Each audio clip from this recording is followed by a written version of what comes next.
And you get ink all over your shirt and you don't listen. Don't drink or take tranquilizers before you go on the program. Why not? Did it say it's here? Oh. How else you gonna survive? Pamela, what's the matter with you? I want them here. That Langley thing is so hard to talk about.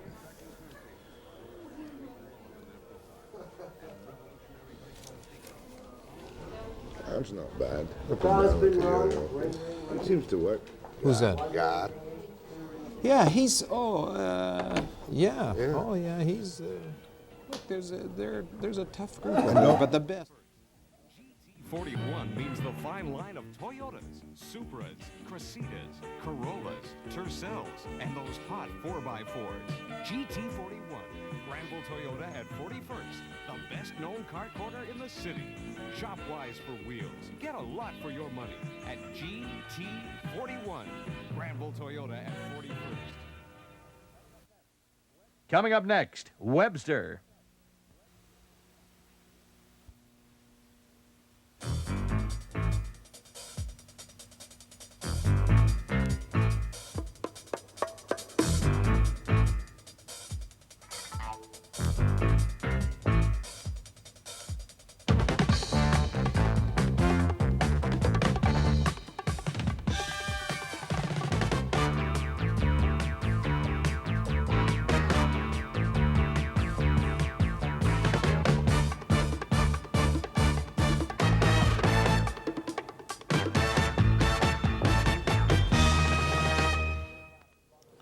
Dave Barrett, former Premier of the province of British Columbia, still leads the New Democratic Party here.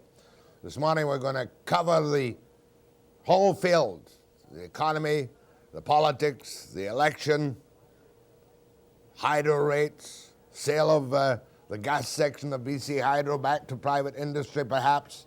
But we're going to start off with the subject that you can't quite escape from to get Mr. Barrett and the NDP's position on it, the Olson case. After the break.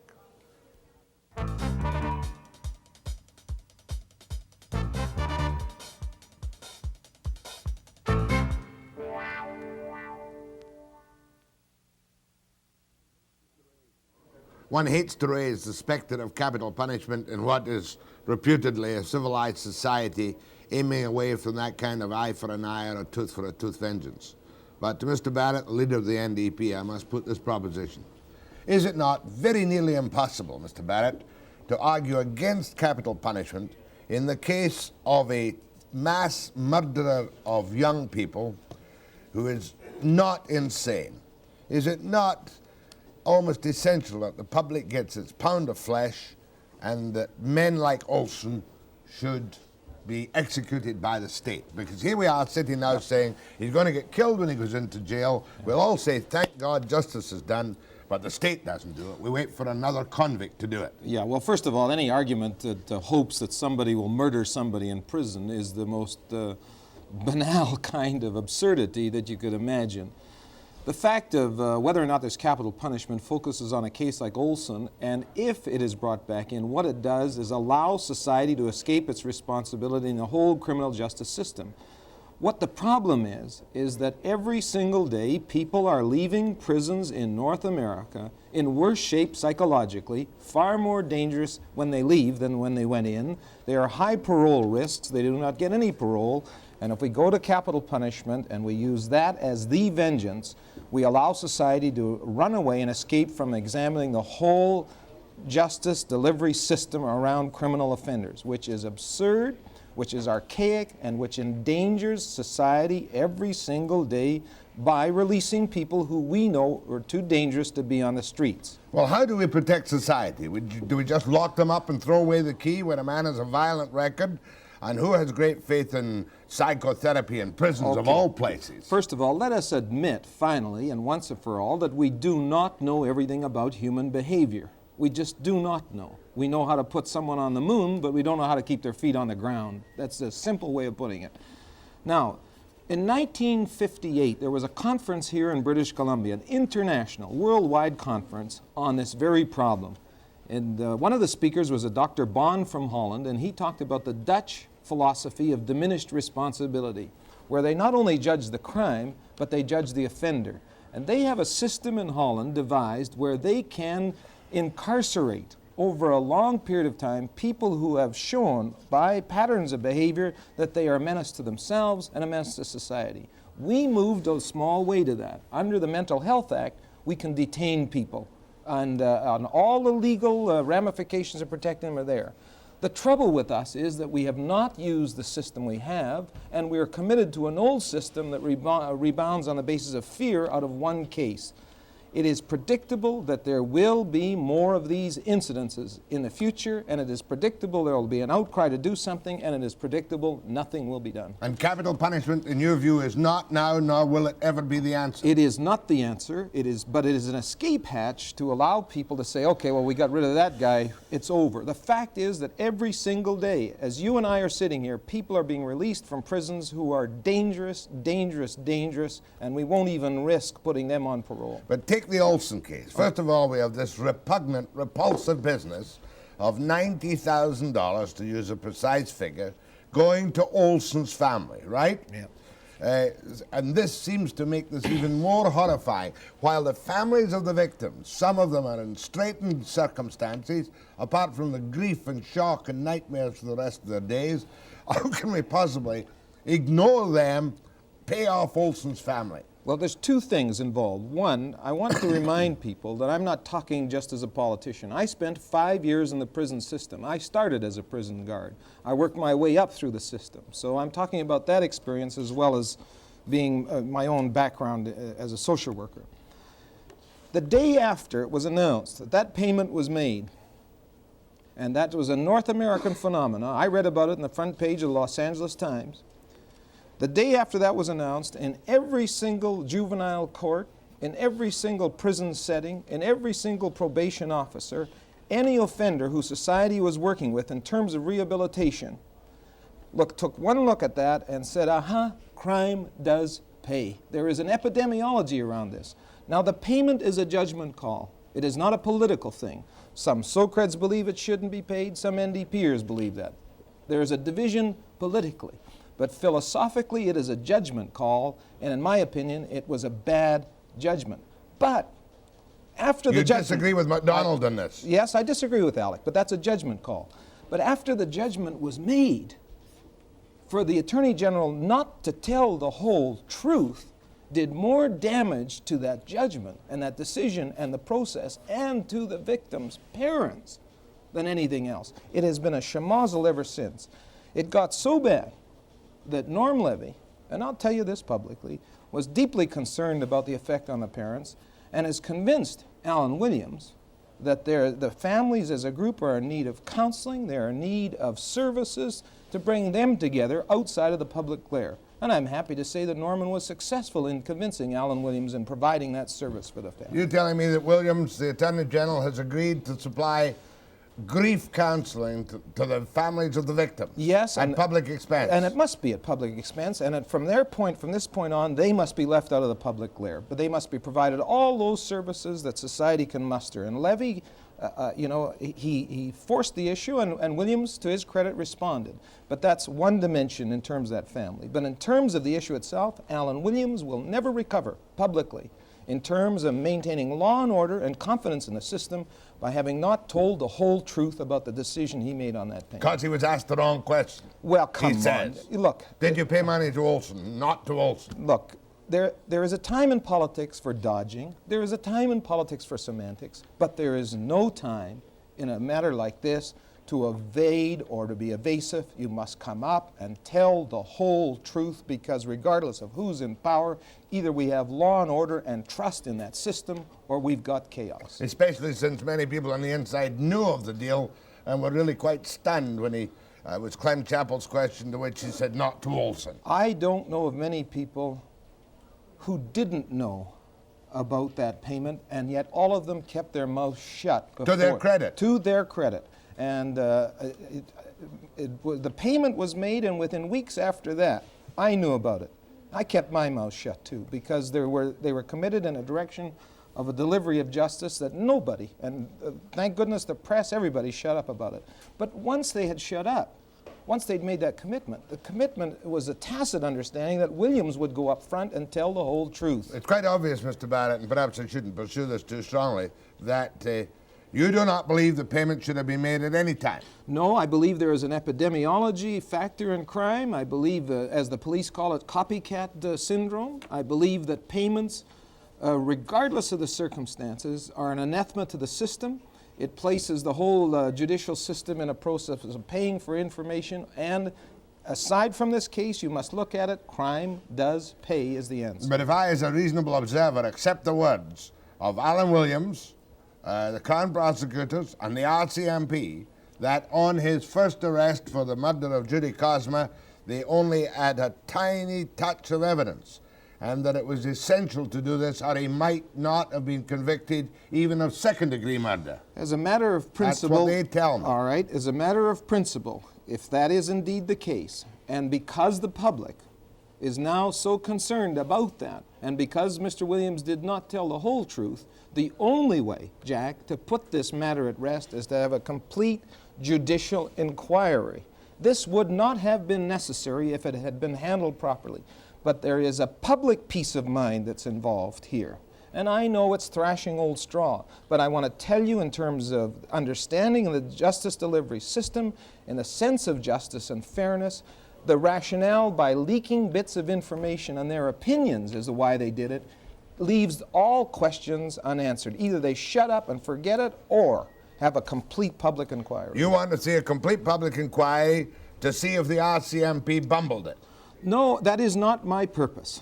I'm not interested in seeing if the RCMP bumbled it. I want to see that the people of Canada understand why is there confusion between the Solicitor General, Mr. Kaplan, why Mr. Williams did not tell the whole truth, and can they assure us as citizens that the justice delivery system is functioning without these crazy mistakes that seem to be falling over each other. It's not the RCMP, it's the system. There is a measure of success, however, in that this man is now, God willing, securely locked up forever and a day. Yes, there is a measure of success. However, I repeat, there are mechanisms in our system where dangerous offenders under the Mental Health Act can be apprehended, can be held. This man is sane. Well, this man is clinically sane. No one. I don't care what psychiatrist says he's clinically sane. Then if any psychiatrist says that man is clinically sane, he's pronouncing that society is clinically insane. Any human being who kills deliberately is insane by any rational definition. It is those psychiatrists who try to split hairs by saying he is clinically sane after the event. That is frankly absurd. He is not sane, period. Well, I don't know that the NDP, of course, has traditionally taken the position that capital punishment is an abhorrent in all cases. Look, it is a matter of human principle, but I tell you, and I've always taken a position on punishment and law and order, that there is no shortcut to that delivery of justice system. You don't shortcut law and order. You don't shortcut punishment by paying offenders for their way out of it. And that's a matter of experience on my part in terms of the 5 years I spent in the prison system. So therefore you're saying that British Columbia and Canada, under the lead of Kaplan or whoever, Chrétien and Williams, have told the world crime pays. In my opinion, Kaplan wasn't told anything. Williams made a decision, and what Williams did in signaling that crime pays is that he wasn't prepared to tell the whole truth about his judgment. On that first moment. Yes, but I mean, he had, as I understand it, that he had told people in the media when the question is raised, he asked them to keep quiet. When the question was raised, he said, as I understand it, I'll meet it up front. That's right. And the media cooperated. When his turn came to be responsible, he copped out. And for that, you will not forgive him. I can't forgive him. How can you have confidence in the judgment of the Attorney General of this province if he's not able to tell the whole truth immediately about a very serious matter? Caught short, stand a piece of stupidity? I would think in the best British traditions, the most honorable thing would be a course of frankly resigning. How in the world is anybody going to have confidence in Mr. Alan Williams as the Attorney General when they failed a major test in not telling the whole truth? Dave Barrett and Webster after the break.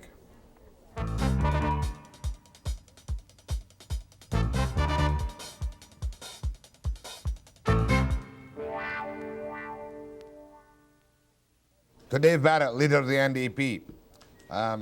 All right, give me your depressing summary on the state of the economy and why social credit is to blame for every single mess in BC.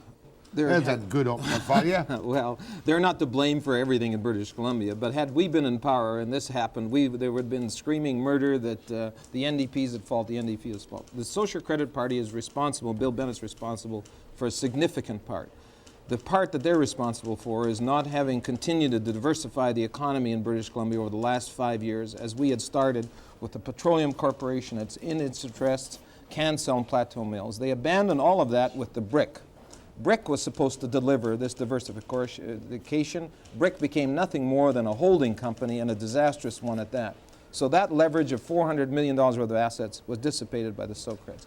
Then they decided on the classic mega project philosophy and theory. They're now pouring tens to hundreds of millions of dollars into Northeast coal at unlimited costs, for instance, on those 2 tunnels. We don't know to this day what's happening there, plus the fact that they're admitting one of the tunnels has problems. They're talking about laying a temporary line around a mountain. They're just pouring money in a sump hole up there that's unbelievable. Because of that, funds are being drawn from every other department: highways, hospitals, schools. Normal construction, normal services are being ignored. There's over expenditures at a time of downturn in the economy. And instead of having some flexibility in creating some employment in British Columbia, there's non-existent. The Vancouver province this morning shows the direct result, and it's a dramatic result. A huge increase in unemployment, and we haven't seen the end of that yet. All right, now let's get down to some specifics. You were one of the great proponents of the coal deal in the Northeast. Absolutely correct. What's wrong with the way they're doing it? Somebody's got to put in the infrastructure. The feds are cooperating to some extent. It'll be a great boom for British Columbia if the Japanese fulfill their commitments and go ahead, will it not? Well, if the Japanese want coal, we should be like the Australians and tell them they've got to finance some of the infrastructure.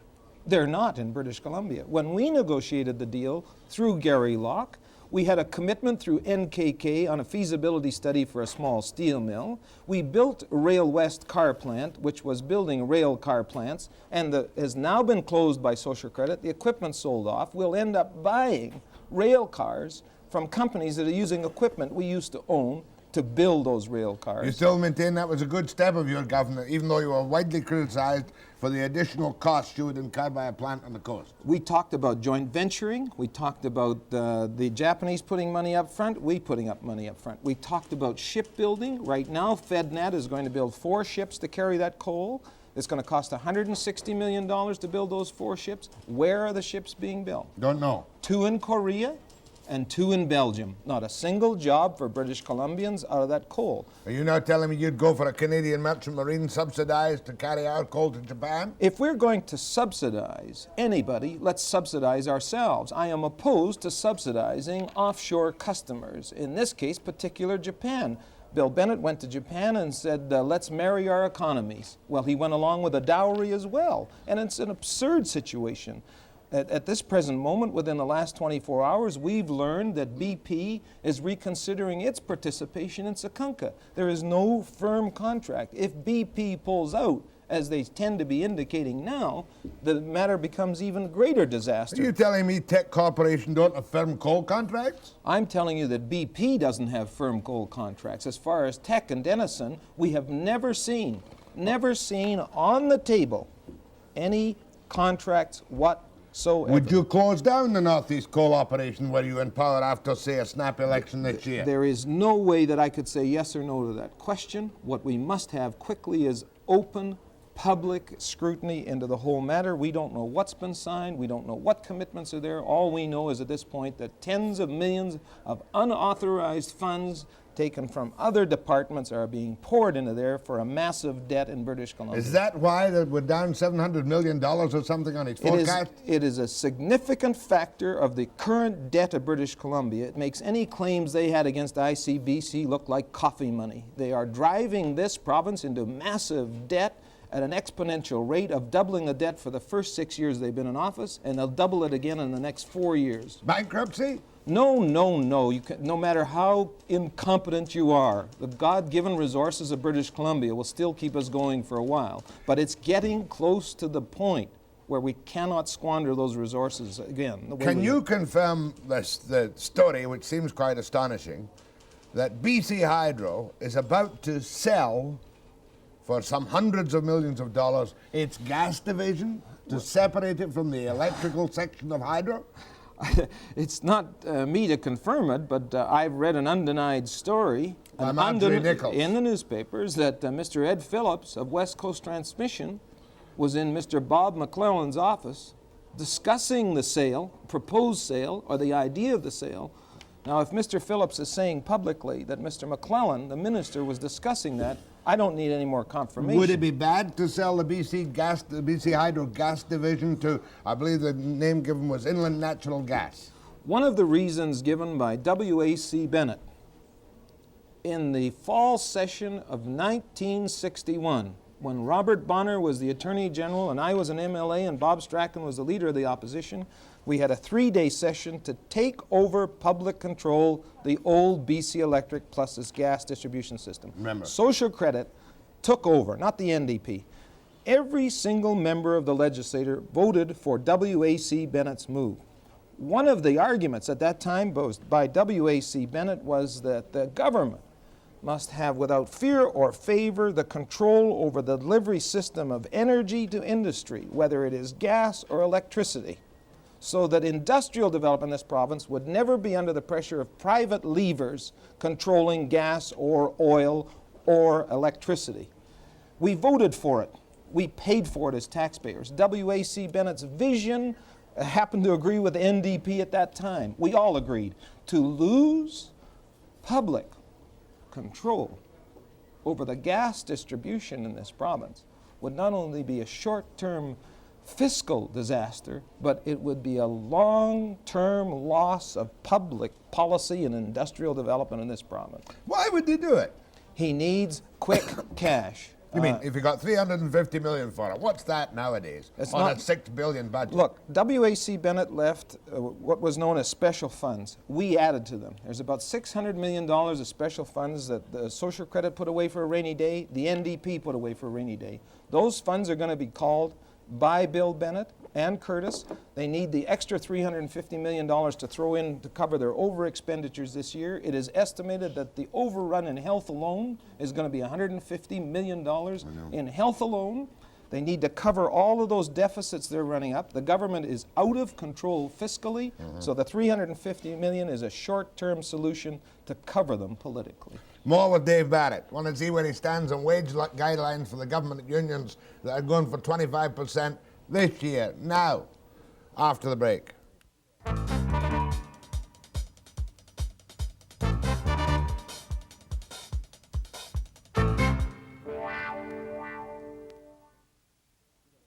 I had Pat McGeer on the other day giving the party a line in spades.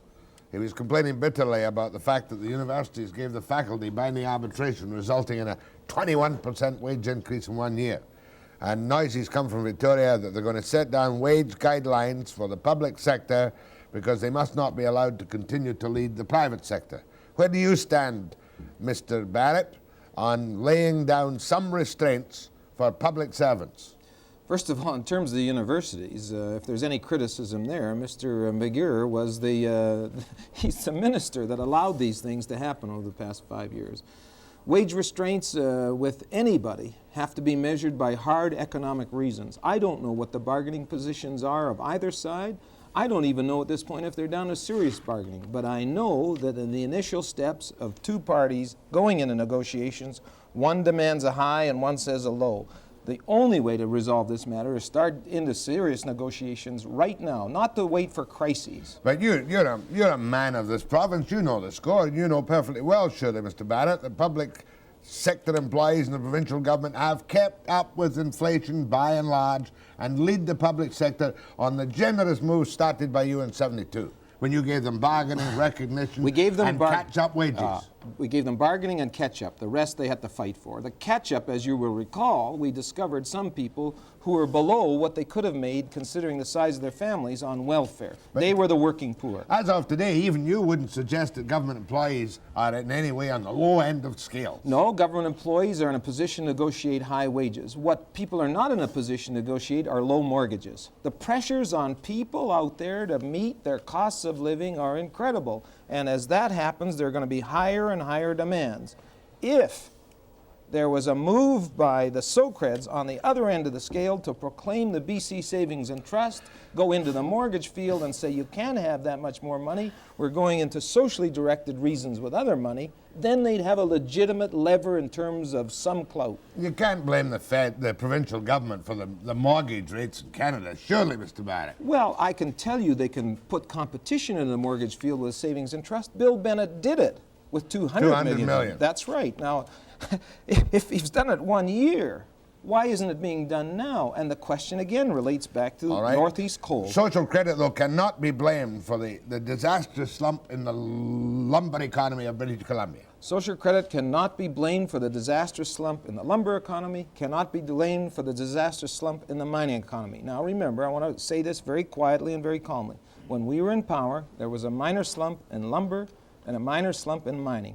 Social credit and Bill Bennett blamed it all on the NDP. There is a slump now that is far greater than the one when we were in office. I'm not blaming it on social credit. They were irrational in their criticism, and they were false in their statements. No one can control that in BC. But what they can do is have the buffers. And those buffers they've lost through the control of those assets of brick and other diversification moves, plus centralizing every penny into that disastrous Northeast Coal deal. You know what will happen if an election comes? You'll be screamed at. I have a feeling the next election will be godless socialism against free enterprise. That's my feeling I have at the moment. And they'll say, why, Barrett's people said during the lumber slump they'd move in and take over. It was an IWA official that said the government should move in and take over and run some of these closing down operations. Would you do that? We said very clearly that when a community is threatened and there is only one viable industrial base, we would, in the ultimate end, make sure that that community is kept alive. We did it with Cancel, we did it with Plateau Mills, Kootenay Forest Products. All of those were attacked by social credit. They are now the underpinnings of brick. So let's not kid ourselves. There are times and places where the government must move in with leadership and concern. We did it with the Princess Marguerite. We did it with Panko Poultry until that was sold off to Cargill. Faced with those things, we do it again to protect the people of British Columbia. Is that closed, Cargill, now? Yes, it's closed. The Cargill sold it off, and their ultimate aim, in my opinion, is to buy the structure, close it down, and have control of the market. More with Dave Barrett. I want to get his views on the election. I don't know if you'd win it or lose it. Probably come out 50-50. I don't know. After the break.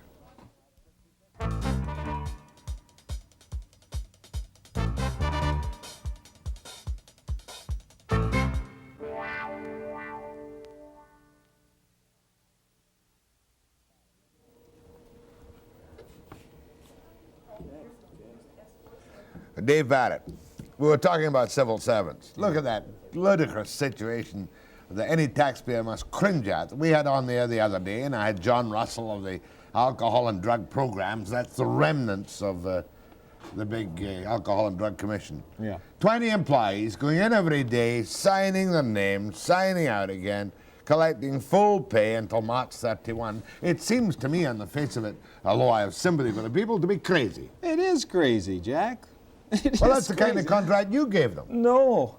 I've got to remind you that whole Brandon Lake mess was caused by one Bob McClellan, and an advisor was Mr. Bewley, who was against bleeding arts. It was the biggest, dumbest bleeding art program. They were going to cure heroin addiction by giving them guitar lessons. $11 million was wasted by social credit in that program. And these fellows are now running around left with that idiotic contract that social credit signed with 20 people showing up, signing in their names under social credit and saying, here I am, folks, give me my money. Now, this was done by Bob McClellan. We argued in the House. I was on your program. You raised questions about it. We said, what is the treatment plan? They had never had a... You're getting away from me. I know the alcohol and drug program was a farce and collapsed. They signed the contracts. I know it was a farce and collapse, but this is a standard BCGEU type contract. Well, I can't be responsible for social credit. They're not allowed to be moved 20 miles away from where they are.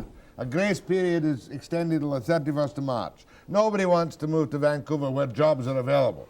Now, how long can they stay in the public trough? I will take blame for things I'm responsible for, but when you bring Bob McClellan's mess to me, when he was warned about it ahead of time, the guy you've got to get to answer for it is McClellan. The guy who had to clean up that mess and close it down was Mayor, and he walked out.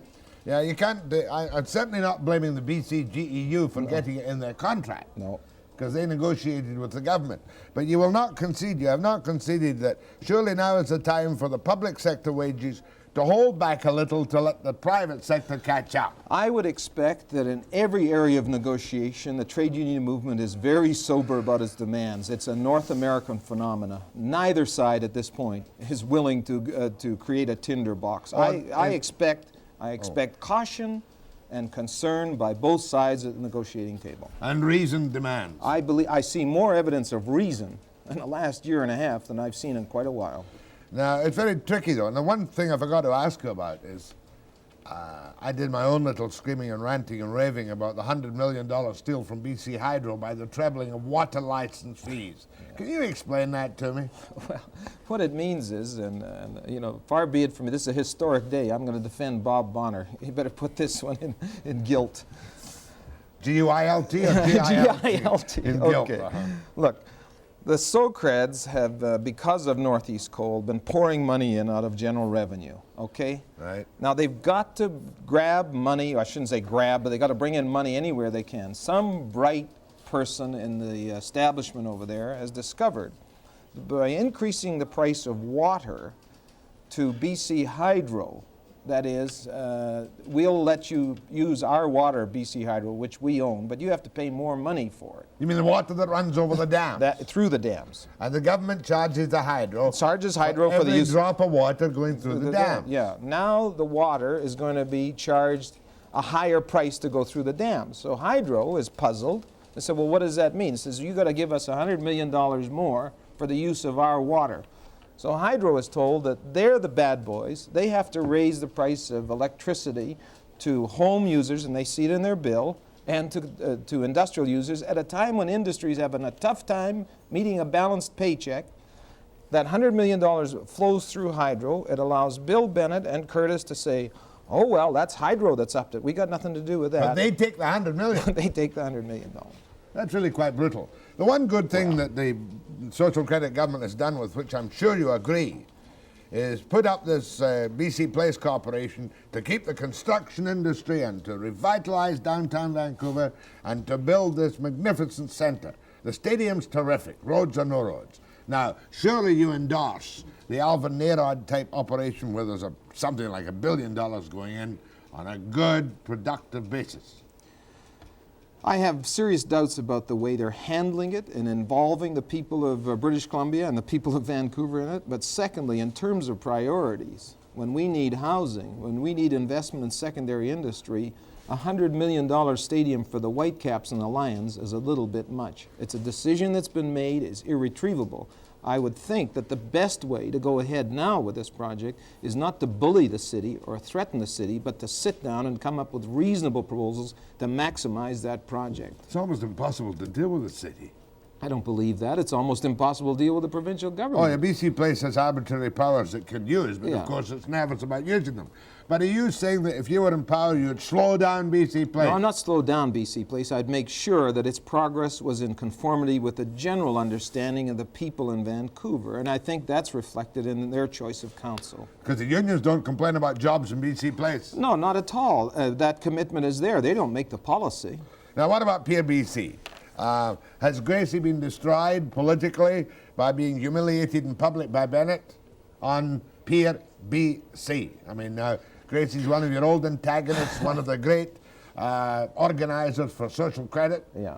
Are you happy she seems to have been destroyed? Well, first of all, Grace McCarthy is a tough campaigner. Remember, she's the one that went around this province not telling the truth about saying that the NDP had a secret police force and they had guns and all that stuff. Oh, yeah. Okay. They wanted power. They got power. Now, they're responsible, after having been in power, for their actions. We've seen a public fight between Grace McCarthy and Bill Bennett. Again, we were not told the whole truth about BC Place. And again, Bill Bennett fumbled it by saying before he left to Japan that the project is dead. Coming back from Japan, I think it was BC TV that did that 5-minute news broadcast showing where he changed his position 3 times.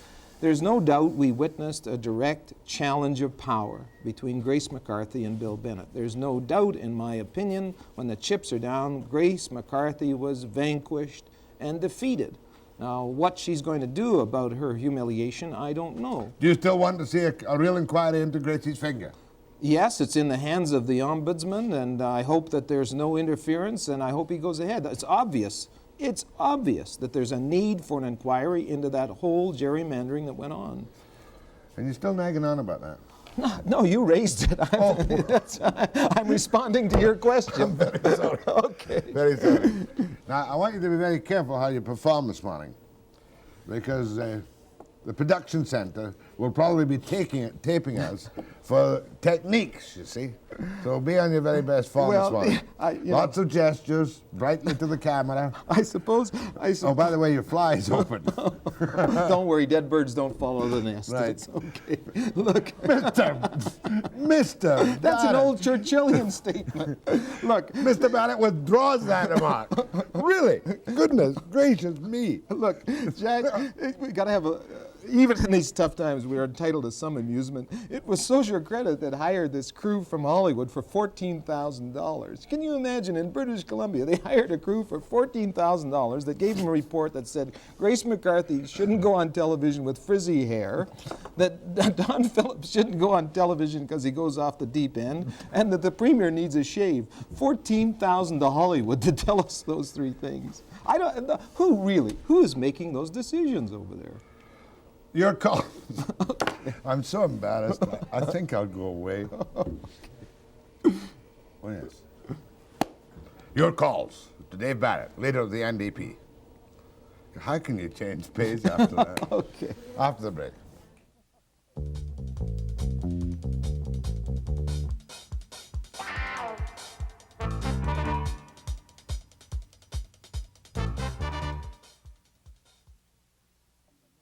We finally got a commitment from the government after years of bureaucratic confusion, ministerial indecision, judicial bewilderment, utter chaos, to open the secure containment unit at the Maples for severely disturbed children. Yeah. Weren't you against the secure containment unit for psychiatric treatment? I've always been against a large housing concept for emotionally disturbed children. 26 beds. Yeah, that's not too large. That's okay. Yeah. It means we won't have to go through this humiliation of sending people to Calgary and governments and cities fighting about who's going to pay the bill. 26 is about as large as you want any kind of unit. I would prefer, in an expansion, moving to smaller units of 12 or 14. We finally got there. I'm glad we did. There is an inexcusable delay of these past 6 years of social credit, and I want to be as very blunt about it as I can. Norm Levy and Dennis Koch and Eileen Daly, with cooperation between the 3 ministries, moved towards providing special services for disturbed youngsters. Mr. Van der Zam, in his zeal, when he was minister, destroyed all of the beginnings of those programs. The government quickly moved back to open Willingdon, and we lost that time. Well, Willingdon's now a very small operation. It's only 60. Well, there it were should about be 870 in custody, 700 or 800 in custody for various things in the early 70s. Willingdon should be closed. What are you going to do with these All kids? right, now look, what we were talking about, and we lost the 5 years on, is decentralizing the services and use existing facilities close to hospitals. One of the concepts we were talking about is using the hospital grounds and put up a small trailer unit. We can provide the laundry services, the food services, and local containment for 2 or 3 disturbed youngsters at a low-cost capital investment. Bring in one of those trailer units, park it on the hospital grounds, at least for holding an observation of a troubled youngster, and then a specific plan made for that youngster. The chances that you can put up for a child not going to an institution are the chances that we save money in the long run in finding a different treatment program for that child. But I mean, there are some real, as you know as well as I do, better perhaps, there are so many horror stories. I did a serious piece the other day about murders waiting to happen. Yes. Kids who are maniacal, homicidal, suicidal, self-destructive, totally violent. What do you do with them? I mean, you can't put up little mobile homes. No. Look, you have to have residential treatment centers geographically located in the province. Yeah, we need some up country. We need some up country, we need some close to the local scene. But Jack, it takes a long-term commitment And we lost 6 years in that long-term commitment. Levy, Daly, and Koch, along with the professions, were providing this service. We lost it all when Van der Zand came in with that populist stuff about the shovels and welfare. But you were a bit bleeding heart in some of your approach, and perhaps made the changes too quickly. Let's define two things. Bleeding heart, one, too quick, the other. I plead yes to the charge of too quick. We did not do enough community preparation. For instance, one of the major roles of the community resource boards was to do that preparation. We never launched that thing with public acceptance. Okay, I say that's correct. Yeah, that was a foul-up. Well, because the PR, not the concept, the PR, and I plead guilty to that. Back to the concept of bleeding heart. Let me tell you, Jack, that unless there is proper treatment, proper punishment, proper love... Punishment? Yes. Punishment, yes. You admit it, punishment. I have always said punishment, even back in the early days when we used to do these programs on radio. Isn't it interesting? The same subject, 20 years ago. Exactly the same Same subject, all right. But this punishment and the treatment must be focused to that child's needs, not to the institution. We closed Brannan, we closed Willingdon, and we started treating individual children. Now, that is the only way to go. You had Dr. Duffy on. He's probably one of the best in the field. We're lucky to have him. That concept of diagnosis and treatment of the child's needs is what he's talking about. You can't treat all children the same. I think the problem is even tougher today because of breakup of families, more of a breakup of families, more drug use, the juvenile delinquents business where kids have been going right through up till 17, and then at 17 they don't know what hits them. Agreed that it's worse today than it was 20 years ago. Yes. Because we know more and would want to treat them better, but we haven't found the formula yet. I admit... Every kid I talked yes, to went to an alternate school, broken home, single parent. It's worse, but we're not dealing with some of the basic causes. We have to begin to examine what's happening on television. We have to begin to examine the fascination with violence in our society. Yeah. There is a certain epidemiology about the kind of crass materialistic behavior that we focus through advertising. Right. We give false goals to young children in life in terms of what is success. Success is equated with a brand new car, with a brand new house, with the acquisition of goods. Relationships in marriage no longer exist. People do not enter that kind of sacrament, that basic sacrament of marriage in an understanding of the kind of commitment that is being made. No political party can solve that. But as a politician, I can tell you,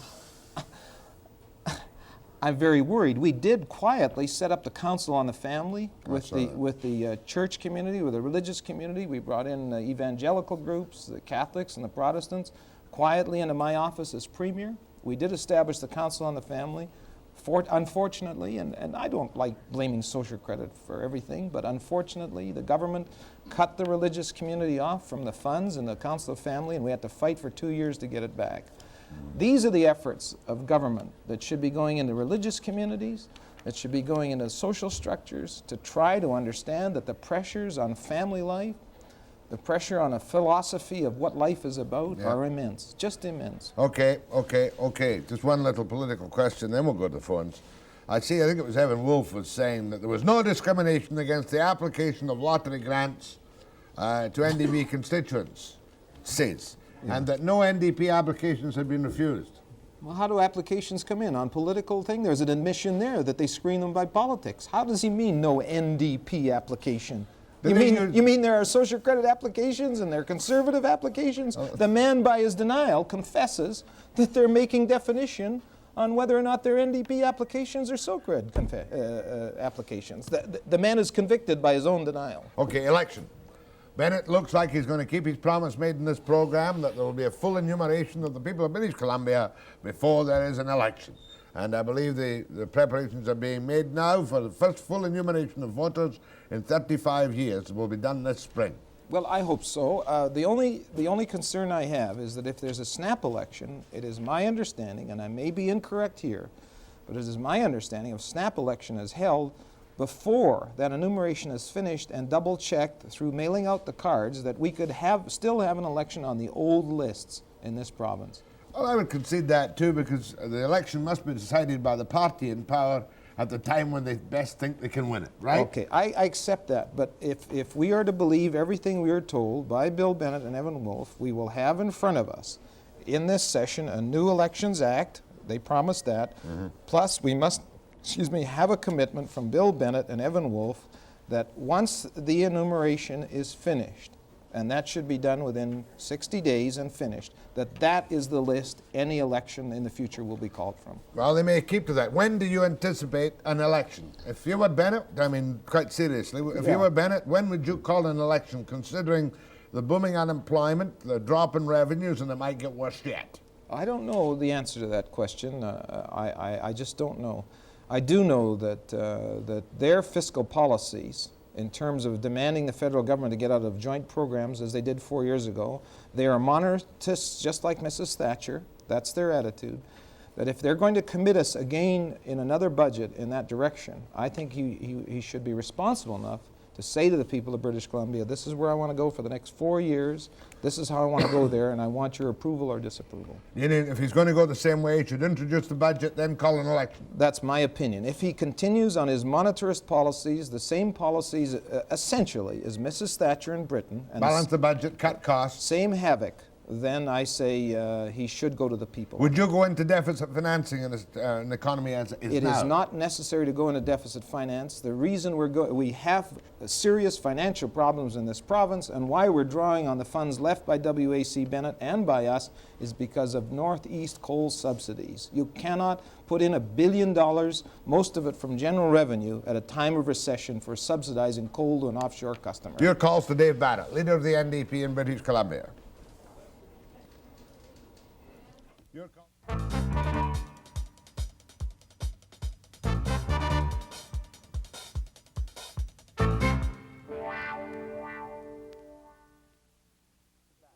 Go ahead to Dave Barrett. Good morning, Mr. Barrett and Mr. Webster. Morning.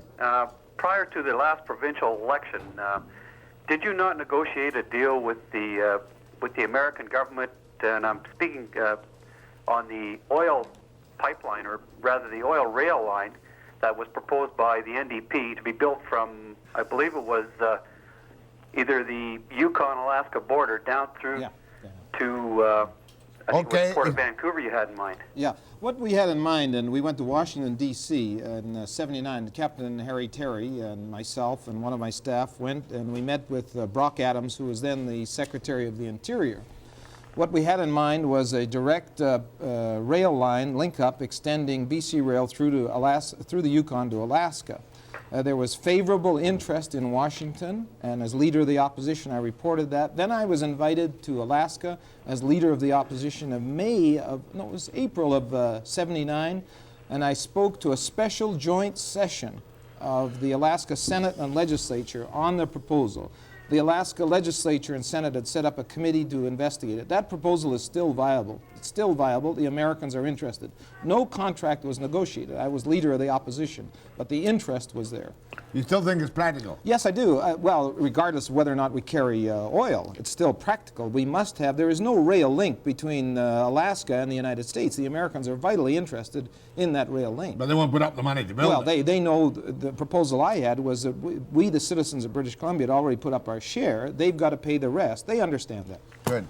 Just by the way, did you approve of the fact that the BC government gave the BC Rail gave $500,000 to a non-union bidder, successful bidder, to help them to meet union wages, and then they went belly up? Well, look, Jack, social credit has been so incompetent in these kind of dealings through their crown corporations that I can't catalog. Why sign a non-union contractor and then give them $500,000 to meet the union contract? Why didn't they go to a good BC union contractor in the first place? They would have saved money. Yeah, I think they wiped out some of your union contract provisions after they came into power. They said, oh, no, we've got to give non-union operations the chance and everything else. Well, what we did was we said very clearly that BC companies that were union organized had a record of performance on the job. Here's another classic example, calmly, instead of the yelling about union and non-union, another classic example showing that had they gone to a good, solid BC company with union contracts, they would have saved money. Go ahead, please. Good morning, Jack. Good morning, Mr. Barrett. Good morning. I'd like to know your opinion on this long-term care program, which they're doing a lot of cutbacks on at the moment. Yeah. People will gradually be trickling back into hospital because they can't get the attention they need or the home care they need. Yeah. It's going to cost the government a heck of a lot more money if this happens. What is your opinion on this? I would like to hear what you have to say, so I'll let you carry on. Thank you. This is one of those programs where both humanism, common sense, and fiscal responsibility meet. Long-term care, by subsidizing auxiliary services to a long-term care patient in their own home, costs less money than institutionalizing. When you cut off homemaker service, when you cut off home visits, and the patient or the long-term care person needs then an acute care bed, the taxpayer is faced with a huge increase in costs. It is penny wise and pound foolish. Well, they've certainly tried on the home care. They've made vast strides in home care compared to what we had. No, in actual fact, Jack, they've cut back. That's what the complaint about. If you do a program on this for half an hour, you'll get calls from all over BC. Dennis Koch was up in the House arguing this point over and over again. They've actually cut back homemaker service. Now, what they've done is they say they increase the budget, but they cut back the service. So they say the same amount of money is being spent. It's the old business, just like UBC. Here's Kenny and company screaming like goodness knows what, because they've got a 21% wage increase, services are cut back. The dollar can only go so far. No, but in this case, that's where we have a happy choice. Rather than sink the dollar into an acute care expansion for chronic care or extended care needs, if you do a little bit of prevention now, establish the program now, we can save money in the long run. Let's talk about the human aspect. People would rather be in their home as long as they can, rather than in a hospital setting. Is it too brutal to ask, have we reached the limit in the amount of money we can spend in our faltering economy on services to people? Well, have we reached the limit? I mean, it's easy to sit here and talk and say everybody must get everything. Okay. They've got problems. Okay, there are priorities in services to people. We've reached the limit in terms of extending to the dream-like programs. We must evaluate the programs on a basis of priority. Now, that means health care. I don't care what anyone else says. Health care and children's services are the absolute priority as far as I'm concerned. Have you read some of the writings of this leader, of the new leader of the BC medical people? His name is March, Dr. March. No, I'm not. He wants the American system. He wants extra billing. He wants please, opting out. Please, doctors, and please, patients, and please, taxpayers, understand. We won a major philosophical battle in this country. The Americans envy us. Senator Ted Kennedy, God bless him, understands completely what we Canadians have won through the efforts of a lot of people. Mr. Pearson, Judy LaMarche, Tommy Douglas more than anyone else. They all deserve credit. We've got one of the best medical systems in the world. It can be improved, but don't destroy it. Go ahead, please. Yes, I'd like to ask Mr. Barrett about his views on Grace McCarthy's changes in welfare eligibility. Single parents with one child under the age of... Mrs. McCarthy is under an unfortunate illusion that she's going to save money. The problem is that Mrs. McCarthy doesn't seem to understand that $1 spent in prevention with decent child care with the natural mother, rather than the high costs of a foster home or institutionalization, saves taxpayers money. If the system works. The system can only work if the program is designed to meet families' needs, not a bureaucrat's needs. Jack, the problem is that the bureaucrats start leaning on the minister. The minister looks for simplistic answers and said, cut off this category. In the abstract, it makes sense. In the reality, it's crazy. If there is a single mother out there, for whatever reason in today's society, and she has one child or two children, it is fiscally to our advantage as taxpayers to make sure that she has every possible opportunity and option to raise her own children. It'll save us money. We are talking about social justice. I'm with you all the way. And yet you've got young couples who can't get the jobs for the field in which they are now unemployed. Yeah. Sitting, living common law together, drawing $1,200, $1,300, $1,400 net a month on unemployment insurance. There are anomalies. That's where the priorities are wrong. I'm sure they're wrong, but there are anomalies for the rich and for the poor. That's a poor anomaly. What about the rich anomaly? There's $20 billion in this country uncollected in deferred corporate income tax from the oil companies and the banks. Now, if the super rich are ripping off the system and the poor are ripping off the system, there's no justice for Well, anybody. between the lot, they can ruin the system. That's the danger. But that takes hard-headed political analysis, and we don't have that kind of leadership federally or provincially in British Columbia. The budget was a disaster. The budget's a disaster, and the corporate sector is still allowed to defer those massive profits. Go ahead. Taxes. Good morning, Jack. I think you got a fine program. Well, that's because you're an NDP and you're glad to see Davy Barrett on the program. No, I listen to you quite often. Actually, I'm not an NDPer, but besides that, I would like to ask one question to Mr. Barrett, if you can answer on the Olson case. Go ahead. All right. Surely there must have been evidence of blood on Olson's clothes and car and so on, which Mrs. Olson would have known We're about. not about to convict anybody I can't do that. on a sheer high. I will take questions in the Olson case, but will not take unwise and injudicious questions like that, sir. Thank you. I'll be back after the break. Can't do that. Can't talk about it.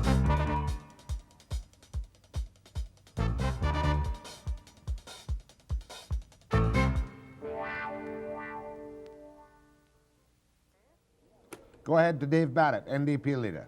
Do you? Yes. Yeah, I'd like to hear you speak on two topics. One is the provincial share of school taxes that's gone down from 48% to 35 in the last 6 years. 36. And about your agriculture program to preserve farmland, and about considering starting at secondary school level an agricultural education. Well, first of all, on the cost share, it's a fact that under the NDP, we were paying 48% of the school costs off taxes. The Socreds have brought it down to 36. That's a simple matter of record. They have shifted the load back onto the homeowner. Why didn't you, in line with your political philosophy expressed many times, finance education out of general revenue? Yeah, we were moving in that direction, Jack. We moved it up to 48, as you recall. We set up McMath Commission, and away they went. They came through with a report for 75%. That was our goal. We couldn't do it overnight. We made 2 steps. 75% from general revenue. 75%. We made 2 steps towards it. McMath was not allowed to finish his work by the Socreds, and they've shifted the burden back onto the homeowner. Well, of course, it's still the effective thing, regardless of the assessments. It's the mill rate Of under course. the present system. Yeah, it's absurd for, I understand politics. I have sympathy to politicians. I'm one myself, but No kidding. Yeah, but I have to be a little bit amused when I see Mr. Curtis and Mr. Van der Zam running, saying, I'm going to appeal my assessment. Those two fellas voted for the system. Those two fellows are political hypocrites in these cases, as you well know. I would have said that, but you beat me. No. The farm thing is very important. The agricultural land reserve must be protected. Must be protected. Proper land. Proper land must be protected. Now, in terms of educating for agriculture, I spoke to the BC Tree Fruits a week ago in Kelowna, and I said, look, we're going to have a tough time if we're back in power getting people financially in the position to go back to the land. We need, what I proposed was a legislative committee and involving the agricultural industry to come up with ways and means and understanding that there is special financing necessary to get young people back into agriculture. It is a program of ours, but financially, how viable? I don't know. We need to be very cautious in those steps. Go ahead to Dave Barrett. Mr. Barrett, Yeah. would you be good enough to lend me some broad perspective on two matters that I'm concerned? The first one deals with the Olson case, and the second one deals with where our money is going and what's going to happen to it. Go ahead. All right. In the Olson case, I heard you say, I believe, that regardless of what any psychiatrist says, Olson should be put away in psychiatric care. That's correct. The Dutch have the system that I talk about known as diminished responsibility. He should never be permitted to be released back to the community in that frame of mind, never. Okay, now would you... But they might let him out in 5 minutes. Look, I'm talking about my position, my opinion. And I remember, the people say, oh, bleeding heart. Nonsense. I'm not a bleeding heart. I've done my whole 5 years. I've worked in the system as a guard. Punishment is essential. Retention is essential. I say calmly and clearly that, in my opinion, Mr. Olson is insane, and we must not permit people who are insane to come back as risks into the community, as we are doing every single day. But you're prepared down the road for any of these people to say, okay, you've had 10 years treatment, you're out. Look, Barrett, there is no treatment. Are you aware of the McNaughton rule on legal sanity? Yes, I am. That's full of... Would you override that rule and more or less make up your own rules? No. And regardless of what any psychiatrist says... Look, I understand... Final authority? Look, I understand the limitations of legal definition under the McNaughton rule. What I'm saying is that the McNaughton rule is inadequate. Can you honestly accept the argument under legal definition and use of the McNaughton rule that someone who is brutal in the way Mr. Olson was and still be classified as sane? I can't accept that McNaughton rule interpretation. I'm saying to you that in my opinion there's something dramatically wrong in the system, but I have said this for the last 22 years, long before this particular case. But I think you and me are more or less in the same boat as far as psychiatry is concerned, Mr. Barrett. I believe that neither you or me hold a certificate in psychiatry or a diploma as any. Well, I hold a master's degree in social work. You know, in terms of the kind of professional definition I've had 5 years' experience working in the prison system, both in the United States. You as a psychiatrist? No, it qualifies me to have this opinion, sir. There are some people out there who are insane. We don't know enough about insanity, and we must not risk inflicting them on the community. Go ahead, please. Yes, good morning, gentlemen. Morning. I'd first like to say that I'm certainly an admirer of Mr. Barrett, and I feel he's quite a realistic person. But one of the last comments he made before going to the phone very much surprised me. We've all admitted the fact that we are in tough economic times, and as a result, no budget that a responsible government could propose would ever be popular to the electors. Now, he's saying that what he'd like to see was before the next election be called, that the social credit would propose a new budget. Yes. Now, what I'd like to say to him, if he were in power, and knowing that any possible budget would not be popular to the electors, would he propose a budget first and then call an election right afterwards? Look, I'm saying to you and to every citizen of this province that in my opinion there are enough reserve funds left by the previous social credit government of W.A.C. Bennett and the previous NDP government. We both added vast amounts to those special funds, started by W.A.C. Bennett, added to by Barrett. We cut the debt of the parity bonds. We reduced that by $100 million when we were in power. The reason why British Columbia is in the fiscal trouble it's in now is that those special funds that were put aside for a rainy day by W.A.C. Bennett and by us are no longer sufficient to balance the budget because of a major fiscal decision made by social credit to take money from general revenue. Money from general revenue to subsidize that coal deal to the tune of $1 billion. The accountability of that must show in a budget. It is their responsibility, and that's what I referred to when I said bring in the budget, reveal those commitments from general revenue to the coal, and then tell the people of British Columbia this is your chance to say whether or not you want that commitment to continue. But if what you're saying is right, then I can't contradict you or confirm you either way. That means, therefore, that a responsible politician, perhaps such as yourself, would stop the Northeast coal development.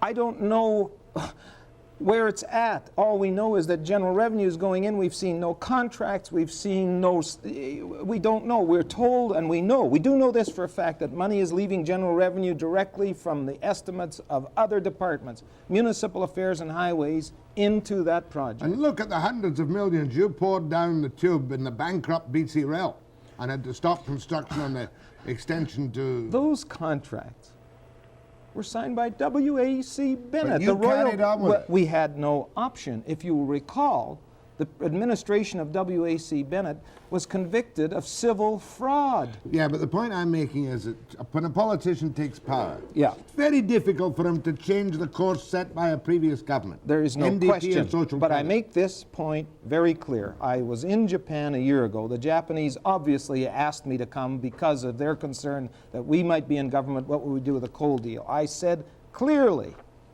that if I was faced with that responsibility, immediate renegotiation back to the point of secondary industry development with Japanese financing in this province as part of the deal. Go ahead, please. Good morning, Mr. Ross. Good morning, Mr. Barrett. Morning. Yeah.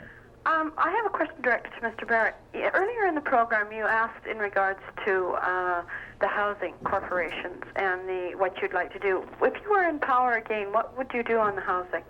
Well, we have the BC Savings and Trust. It is a separate financial institution to be owned by the people of British Columbia.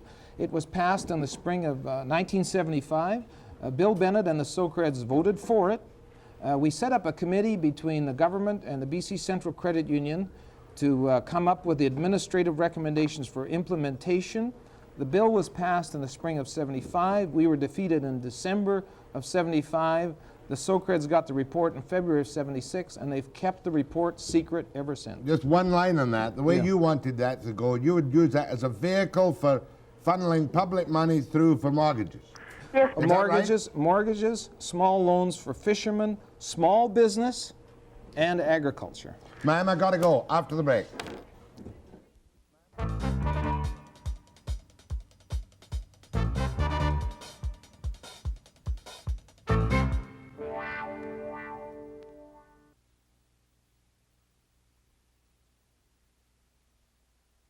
The doctor before you.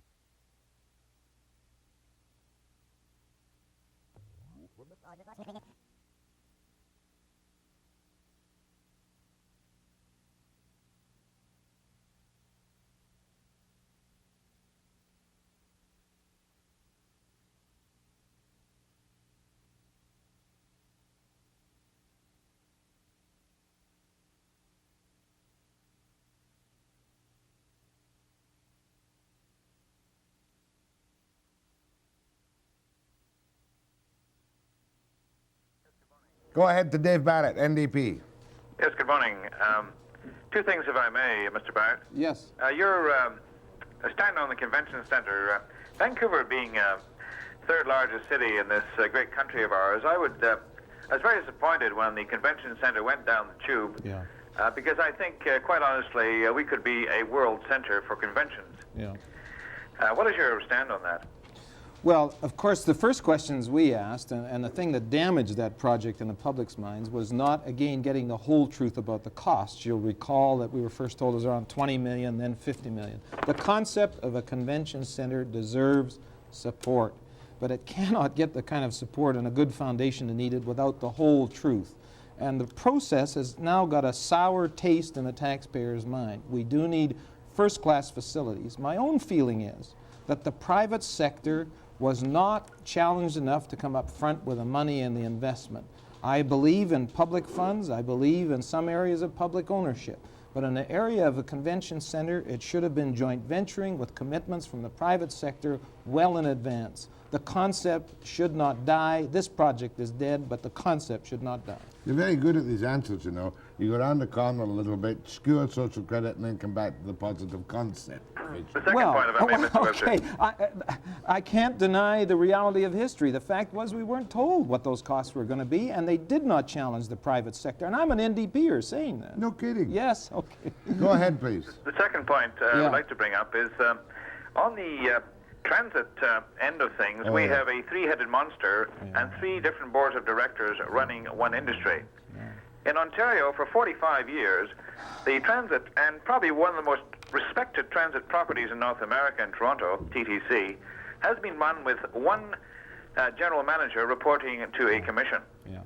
What are your views here? How far must we go with this three-headed monster of the UTA, the GBRD, and the MTOC board running one industry? Plus Jack Davis doing his own thing, you know.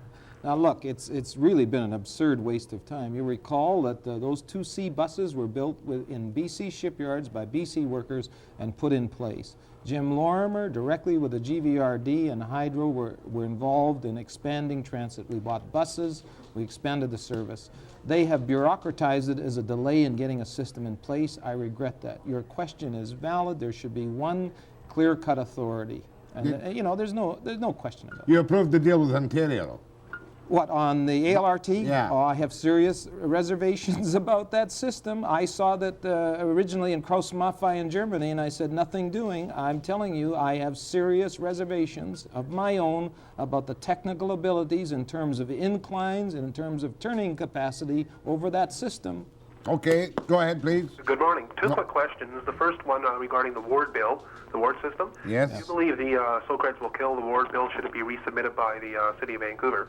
Yes, it will be killed. It was killed in committee. It was a political decision. There's no doubt about that. The Socreds said no to wards. Next one. And the second one regarding the Ombudsman's investigation. What is the motivation with the Socreds in trying to block the investigation of the Ombudsman's inquiry into, say, this Gracie's finger when they appointed the Ombudsman in the first place? Well, the Ombudsman has chosen himself to test his powers in front of the Supreme Court. Yeah. But, you know, the question of the Socreds' philosophy and attitude to the Ombudsman is one that has to be addressed to them. You know, I can't answer for them. Go ahead, please. Yes, three small questions dealing with the labor code. In particular, seeing that the NDP was the architectures of the labor code, Part 8 dealing with the labor ombudsman. What is being done and what will be done to have that enacted? Number two, who are the prime opposition people to the enactment of Part 8? Is it the government, labor, or the corporations? And number three, if the NDP is elected in the next election of the provinces, hopefully, will they be making that a part of the labor code? Could just please answer the last section. Is the NDP committed to a labor ombudsman under the labor code? As I understand, it was in the original code. Also, we would go ahead with the labor college proposed by Bill King. Thank you. We've broken the rules this morning by having a laugh on television. But now I'm going to attempt publicly to humiliate you. No, this is and you. Me. Okay, you. All right. So watch the monitor, Mr. Barrett. All right. And be prepared to blush. All right. Nothing to do with your joke. All right. May I take this opportunity of wishing Jack Webster, all his crew and staff, his listeners, his fans, and his critics a very Merry Christmas and a Happy New Year. And Jack, if you'll take the pledge and go on a diet in the new year, I will too. Did you consult a doctor before you went on your rather successful weight loss program? No, I did not consult a doctor. I consulted my scales and looked at them in horror and decided that I had to start losing some weight. How much have you lost? 14 pounds. As of this moment, I owe you $5. That is correct, and I intend to collect at the end of August. I've lost 9 pounds. I know, but you might beat me. I don't know. You canny Scots take us others on, you know. Why did you do that? See how thin you look in December 1980? I don't know, there must be a new technique of fooling with film. That Look, let's hold the bet in abeyance. Let's just hold a bet. You and I both know what the reality is. Let's hold the bet in abeyance and deal with it off the air. You know, it really is humiliating, isn't it? Two men of reasonably average intelligence who, for some reason, can't control the input of farinaceous foods. In other words, my wife's cooking and your wife's cooking is pretty darn good. Well, it's pretty disastrous, too. I'm just ashamed of myself. Well, no, don't. We have difficulty in restraining ourselves from things we enjoy. You're damn right we have. Where am I going? I've got to take a phone call to fill this embarrassing moment. All right. Go ahead, please. Oh, it's only 30 seconds. All right. Okay, one last question. Yeah. Where are you? One last question. Yes, okay. Not about diet. Yeah. Election this year. There's a very great possibility, yes, that there'll be a snap election this year, and I would welcome it. And your leadership stands unchallenged. No one else is masochistic enough to take the job as I see it. Yes, I have tremendous support. I must say this, that Yvonne Koch has done an outstanding job, has just left as provincial secretary. We have a new provincial secretary. She's done a fantastic job. Party's in great shape. Webster after the break.